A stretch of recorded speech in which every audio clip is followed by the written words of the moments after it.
So, gusto mo maging lawyer? Ikukwento ko na lang kung gaano ba katagal ang proseso nito. From year 1 hanggang year 8 tayo. 8 years nga ba talaga? Well, not exactly. Kasi minsan pwedeng mas mahaba pa. Bago ka palang makapasok ng law school, kailangan mo muna ng pre-law course. And ano nga ba itong mga pre-law course na to? Well, almost anything actually. Kasi unlike sa mga pre-med, kailangan nila ng specific course doon. Pero pagdating sa law school, any AB or BS course will do. Pasok yan. Once decided ka na, you can now apply to take the entrance exam. At hindi lang yan isang entrance exam ha. Ang bawat school ay may sariling entrance exam. Like sa UP, meron silang tinatawag na LAE, and sa Ateneo naman, meron silang tinatawag na ALSAT. And once you get in, nako, it's going to be time to dedicate at least 4 years of your life. First year, dito papasok yung mga foundational laws natin. Constitutional law, criminal law, civil law. Maraming nagugulat dito, syempre. Iba yung atake dito. At dito, usually pumapasok yung mga terror pros. Second year naman, nako, mas malalim na yung mga subjects. Taxation, shocks, nosebleed. Obligations and contracts. Labor law, parang gusto mo nang gumibap dito. Then comes third year. Dito na yung mga specialized subjects mo. Commercial law, evidence, may mga electives ka na. Medyo feeling mo na kaya ko na maging totoong abogado. Kaya pagdating mo sa fourth year, dito na papasok yung practice court, mock trials, and integration ng lahat, kaya may mga review classes ka na. But minsan, masispill over yan sa 5th year, 6th year, 7th year, depende kung matatapos mo lahat ng essentials, lahat ng mga foundation, lahat ng mga electives before you take your review classes. And on your last year, usually the 4th year, habang nag-aaral ka sa lahat ng mga review subjects ha, meron ka pang legal aid clinic. This is under the mandated CLEP program of your school. Ito na yung practical training ng bawat law student under the law student practice rule. So, hindi lang ito legal research. Meron na itong mga practical training para ihanda kayo maging abogado. Mandated to. 2 levels siya. Meron minsan before the first year of your law school. Minsan, pa-end na rin yan sa law school. It really depends on your school. So, after all the blood, sweat, and tears na napagdaanan mo yan, na-survive mo yan, lahat ng mga terror, lahat ng mga binato sa'yo ng law school, may law degree ka na! Yay! Pero hindi ka pa rin attorney ha. Bakit? Ano nga ba ang difference? Well, technically kasi, ang lawyer, it's anyone with a law degree, either JD or LLB.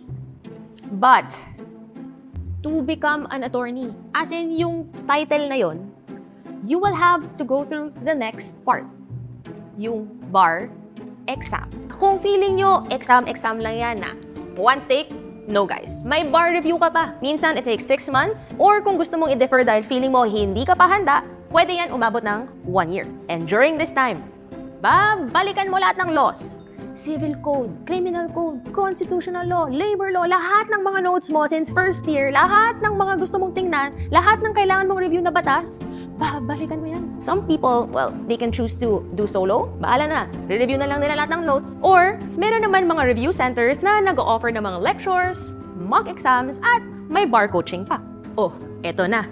The Philippine Bar Exam. Ginaganap ito once a year lang. It's supervised by the Supreme Court. At dati, well, nung panahon ko at hindi naman ganun katagal yun clarify ko lang. I am not that old. 1 month long yung exam. Meaning, 4 weekends. Pupunta ka dun sa testing center at mag-e-exam ka morning, mga 7 a.m.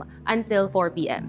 Ngayon, condensed na siya into only 2 weekends. Dati, lahat pupunta sa isang testing center. Sa panahon ko, UST yon. Ngayon, at least may regional testing centers na. And based on my experience, siguro ito na yung pinaka-mahirap na exam na tinake ko buong buhay ko. And guys, hindi ko na siya uulitin. As in, buti na lang pumasa ako. No.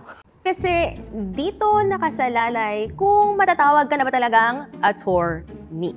And once you finish the bar, you wait another 6 months. Well, sa panahon ko, 6 months yon. Ngayon, at least 3 months na lang. Pero may waiting time ka pa rin. And once the Supreme Court announces na ready to be released na ang mga pumasa, you go onto the Supreme Court website and syempre, the most nerve-wracking part. Hahanapin mo na yung pangalan mo dun sa listahan ng bar passers list.